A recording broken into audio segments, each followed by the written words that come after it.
ಅಣ್ಣ ಬಸವಣ್ಣ ಸಮಾಜದ ಕಟ್ಟಕಡೆಯ ಮನುಷ್ಯನ ಬಗ್ಗೆ ಯೋಚನೆ ಮಾಡಿದಂಥ ಮೊದಲ ಮನುಷ್ಯ ಅವರು.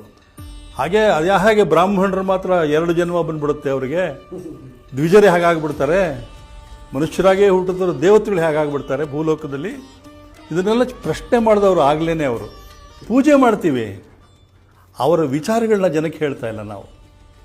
ಜನಸಾಮಾನ್ಯರಿಗೆ ಮಂಗಳಾರತಿ ಬೇಕಾಗಿಲ್ಲ, ಇವತ್ತು ಅವ್ರ ವಿಚಾರಗಳು ಬೇಕಾಗಿದೆ. ಅಧ್ಯಯನ, ಆಂದೋಲನ, ಅಧಿಕಾರ. ಇವತ್ತು ಅವರು ಹೇಗೆ ಯಶಸ್ವಿ ಆಗ್ತಾ ಇದ್ದಾರೆ, ಹಿಂದೂ ಸಾಮ್ರಾಜ್ಯ ಕಟ್ಟಬೇಕು ಅಂತ ಹೇಗೆ ಹೋಗ್ತಾ ಇದ್ದಾರೆ, ಅದಕ್ಕೆ ಕೌಂಟ್ರ್ ನಾವೇನು ಮಾಡಬೇಕಾಗಿದೆ, ಅದು ಹೇಗೆ ತಪ್ಪು ಅಂತ ನಮಗೆ ಸ್ವಾತಂತ್ರ್ಯ ಹೋರಾಟ ಮಾಡುವಾಗ ಹಿರಿಯ ನಾಯಕರು ಏನು ಹೇಳಿದರು. ನೀನು ದೇವಸ್ಥಾನಕ್ಕೆ ಹೋಗ್ತೀಯಾ, ನೀನು ಹಿಂದೂ, ನೀನು BJP, ನೀನು ಕುಂಕುಮ ಹಚ್ಚಿದೆಯಾ, ನೀನು ವಿಶ್ವ ಹಿಂದೂ ಪರಿಷತ್ನವರು ಅನ್ನೋ ಥರ ಆಗೋಗಿದೆ. ಅಂಬೇಡ್ಕರ್ ವಿಚಾರಗಳನ್ನ ಅಧ್ಯಯನ ಮಾಡಿ, ಆಂದೋಲನ ಮಾಡಿ, ಕ್ರಾಂತಿ ಮಾಡಿ, ಅಧಿಕಾರಕ್ಕೆ ಬನ್ನಿ. ಆಮೇಲೆ ಸಂವಿಧಾನದ ಬೆಲೆ ಏನು ಅಂತ ಇವರಿಗೆ ತೋರಿಸ್ಕೊಡಿ.